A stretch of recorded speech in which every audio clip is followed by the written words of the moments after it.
Благодарам, почитувана колешке. Живееме во еден хибриден режим кој што ние тоа не сме го измислиле, туку е забелешка на некои попаметни од вас, веројатно и од нас. Понатаму имаме тепање на дете од УМС од страна на градоначалникот на Крушево. Имаме тепање од градоначалникот во Шутка.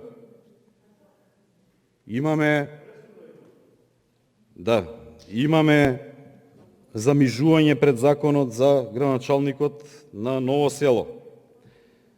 Не знам јас, вие дали мислите дека сега дошла демократија, меѓутоа еве јас знам дека секој мој сопартиец кој што малку погласно ќе прозбори или ќе размислува поинаку од власта, дури и на Facebook, ако испадне со некаков статус, или е повикан, или му е блокиран, и се уште имаме политички затвореници.